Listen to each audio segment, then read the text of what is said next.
Paul. It'll be broken up because of holidays and everything else coming up, but we'll spend a little bit of time. I want to talk about Paul and Paul's life, and to get an understanding. You know, you don't like talking bad about people, right? Your mama told you don't talk about that. But we got to be realistic and talk about Paul's past so that we can celebrate what happened to Paul. So we're going to talk about Paul and his life, especially his early life. Okay? Paul was from Tarsus. Tarsus was a very important place in the Roman Empire. Tarsus was the crossroads for travel and trade. That's a very important thing. So if I wanted to get things out to Mesopotamia, the east, what we call Iraq and Iran, from Rome, I had to go through that road to get there. If I'm bringing things from up north, down, I had to go through that. Everything flowed through there. It made it a very important center. And that's where Paul grew up. He had a lot of influences in his life. There was a very Greek influence in the life of that town at that time. So let's talk about Paul himself. Less than 5 foot tall, broad-shouldered, fair-complected, thick beard, early to bald, grayed by 30, long curved nose, close-knit eyebrows, enormous set of flashing eyes. Wow. That's, you know, think about a person that's that kind of a description. You know, Paul was a very imposing person in that way. Education. Unlike the other disciples, Paul was a man of learning and culture, designed and fitted by birth, educated and experienced to fit the work to establish the church through grievous trials and suffering awaiting him in his life. Okay? He was at the center of Greek-Roman influence, and they had very good schools in his town. It would be like if you were in here, where's the best school you can go to? Oh, no, we're not talking about public. We're talking about best private school you can go to. What costs the most money? That's where Paul went. Paul was from a very influential family. His family dealt in tents. Well, what are we in? We're in a Bedouin area. What's going to sell good? You sell what sells, right? They sold tents. They made a lot of money. He was from a very influential family. Socially, Paul was born a Roman citizen.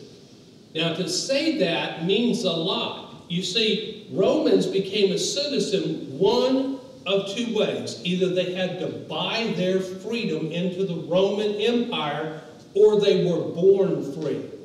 A status of a born-free Roman is way up here.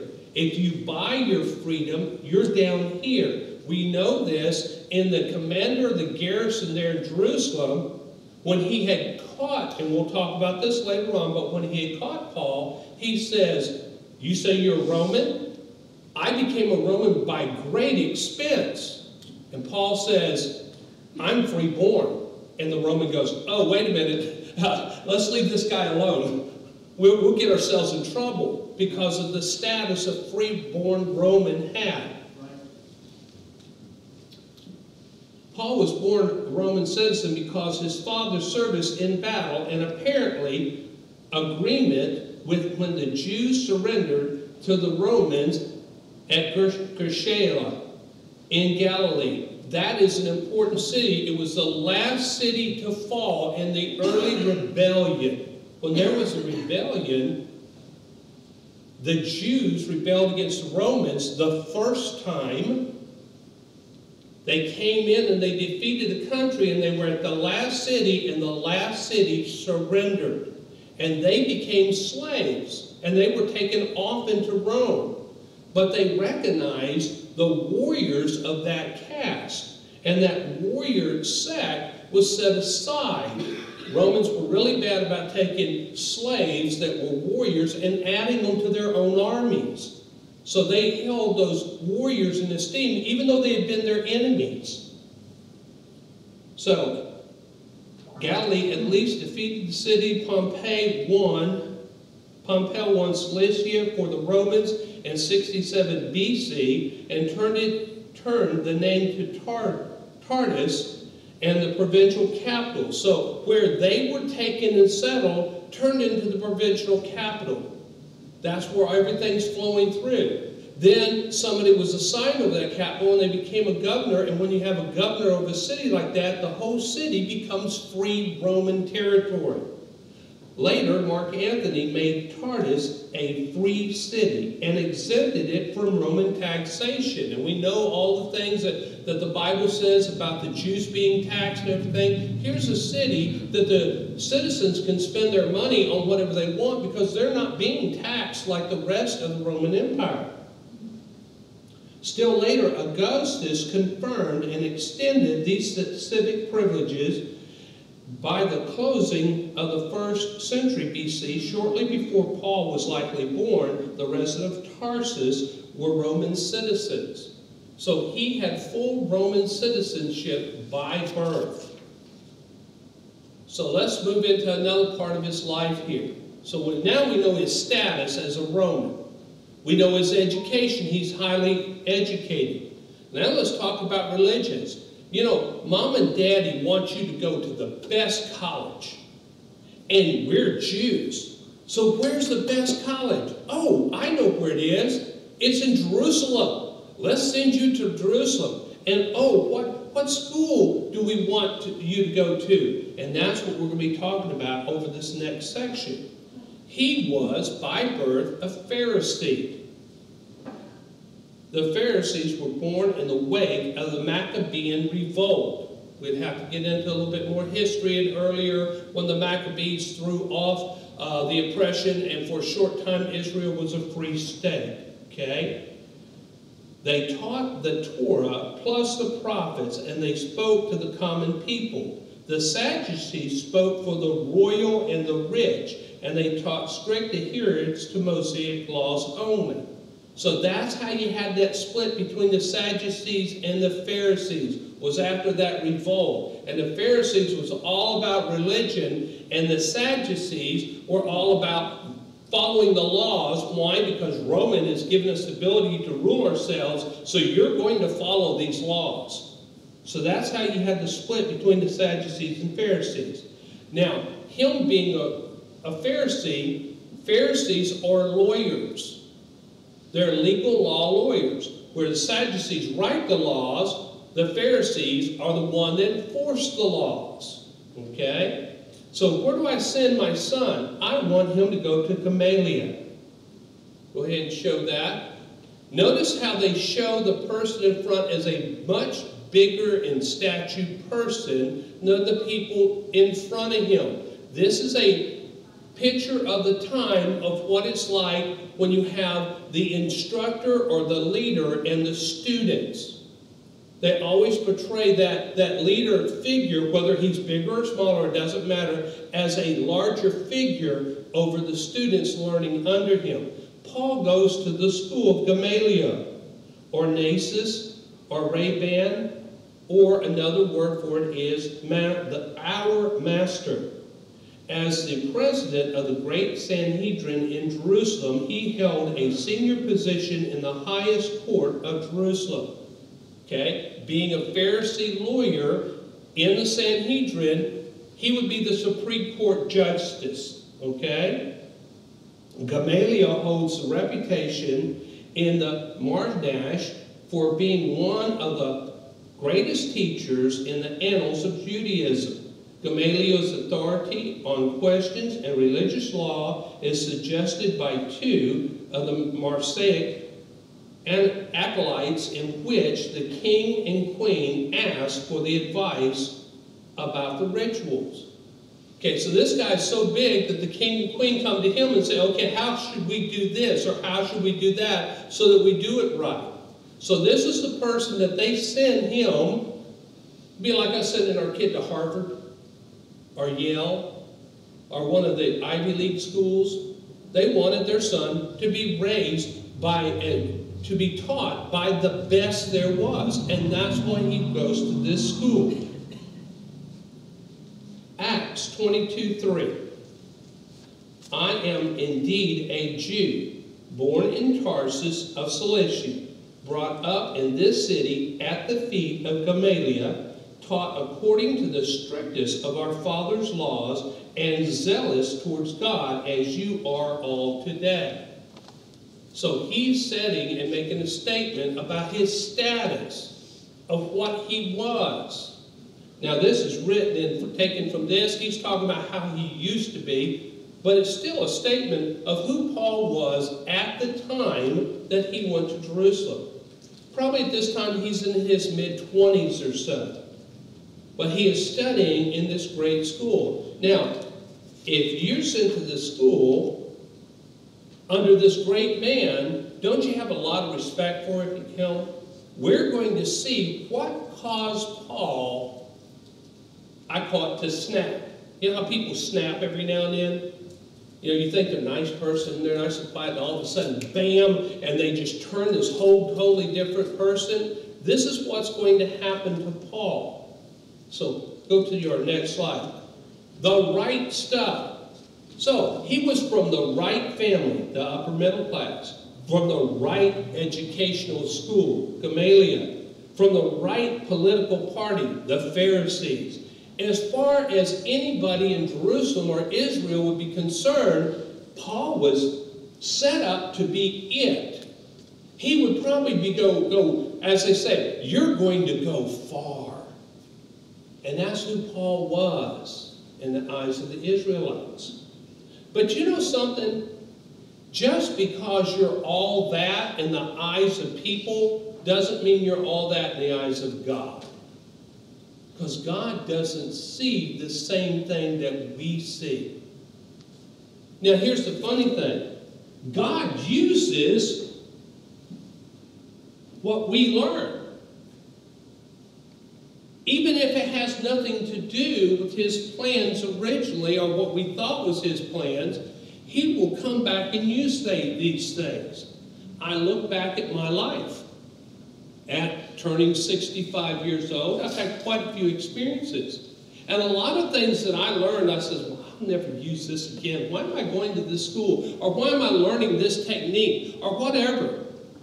But I have found over the last 15, 20 years in my ministry, God has drug up all these things that I thought were absolutely useless and used them. And we're going to see that just because these things aren't valuable as far as status doesn't mean God can't later on in Paul's life use some of this to fulfill his purposes.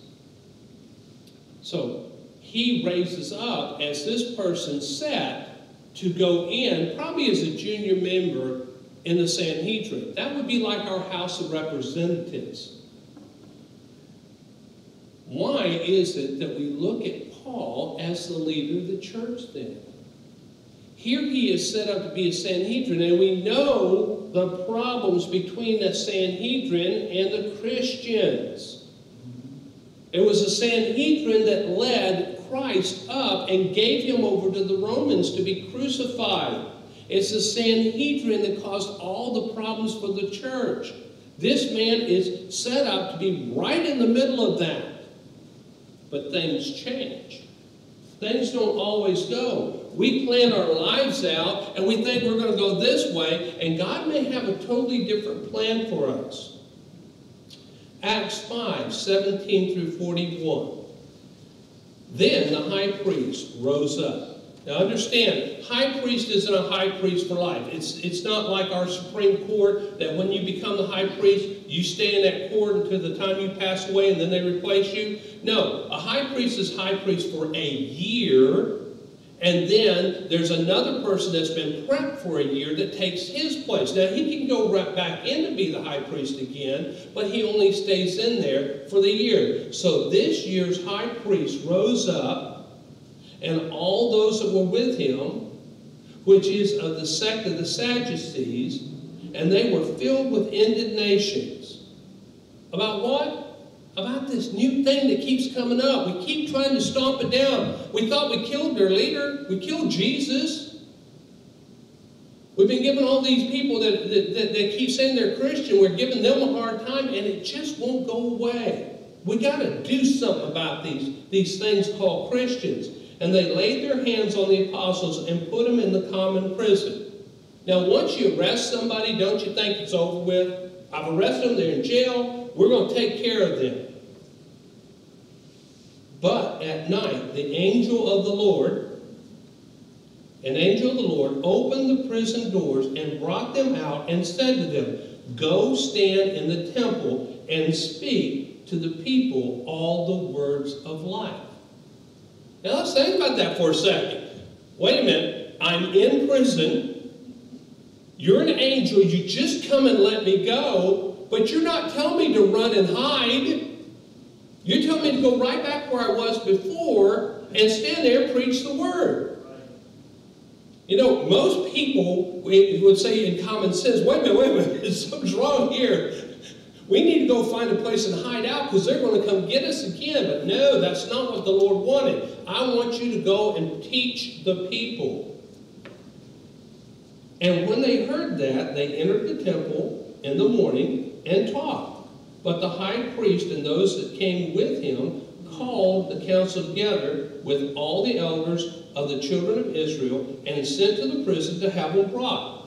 So now he's sending the jailer, okay, go down there and get those guys. We want to deal with them today.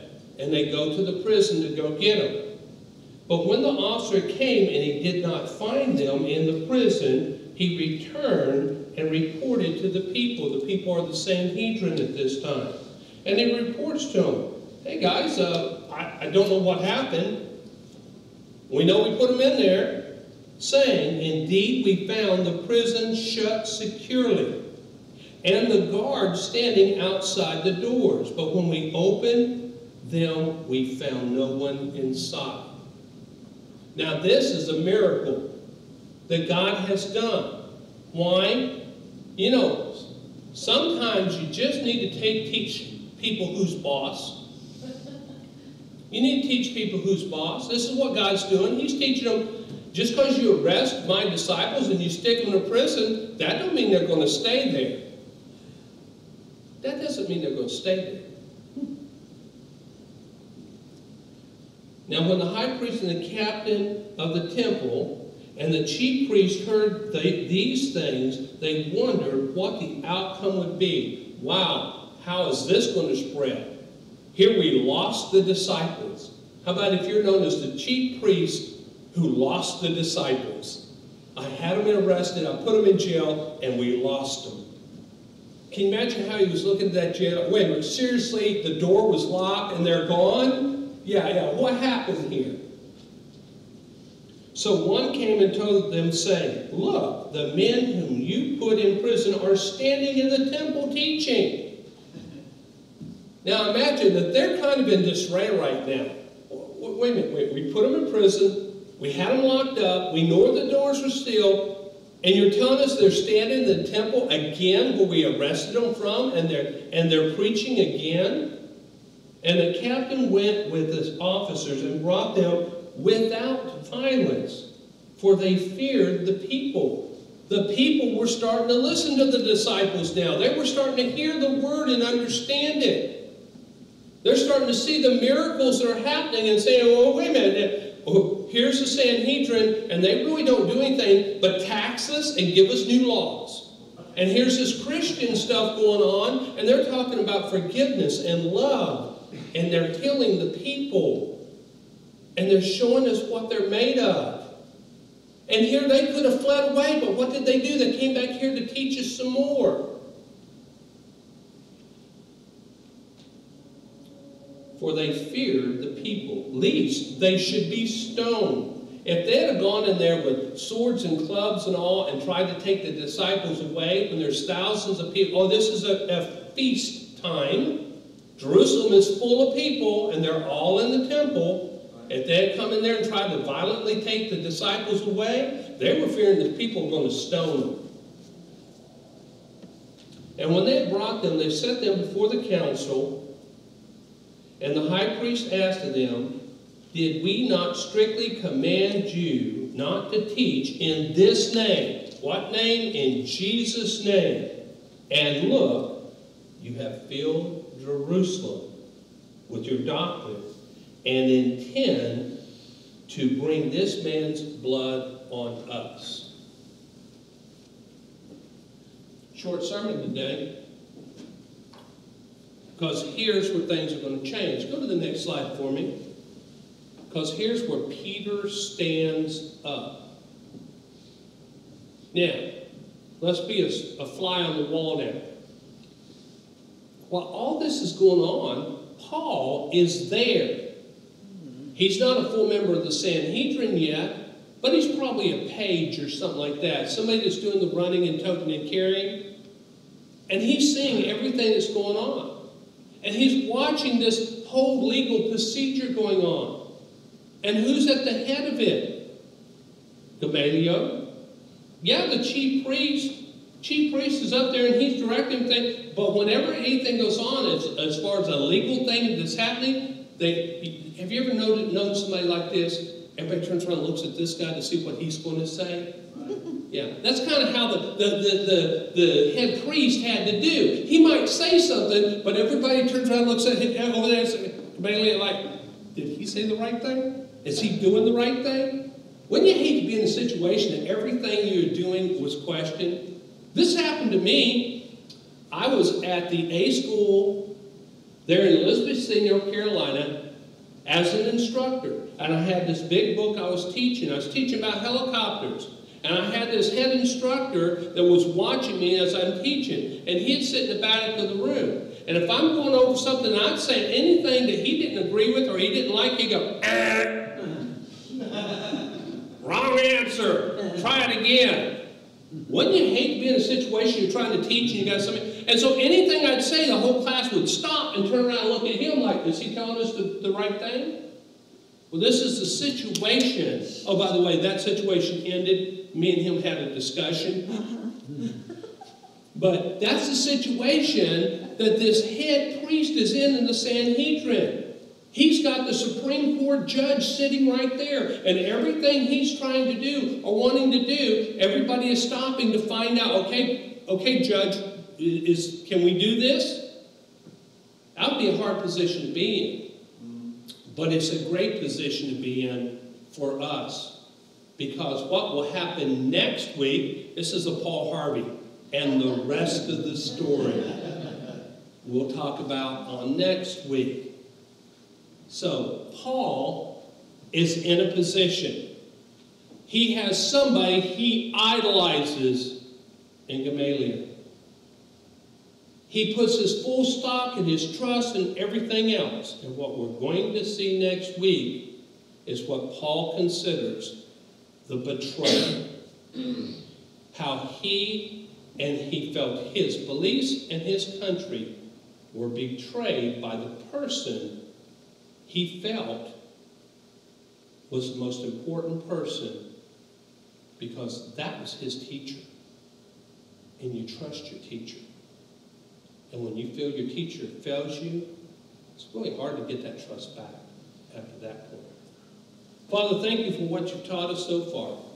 We're stopping at a place where we're talking about Paul. But Paul's life is so interesting. And we're looking at a man here who was raised in the right family with the right education. He was in the right political party. Everything, the stars had lined up for his future to be bright and clear. He has no idea of the train wreck of a life that's fixing to come at him. The hardships he's going to suffer. The miseries he's going to go through for Jesus' sake. He thinks he's going to have a smooth life filled with money and goods. He'll have a good house. All those things that humans desire. But God has a different plan.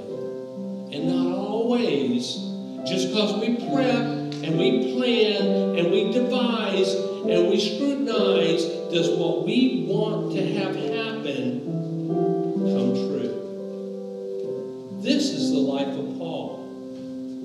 Paul, one of the disciples that helped change the world and helped bring Jesus to millions started out on a totally different path, but God can use everything. Thank you for this example you're giving us, Father. This is that special time where somebody's heart is burdened. If there's something going on in your life,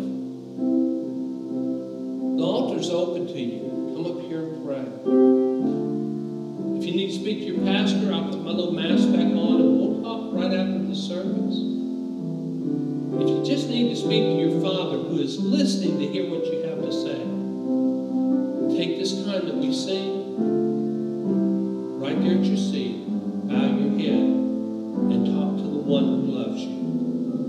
In Jesus Christ's name.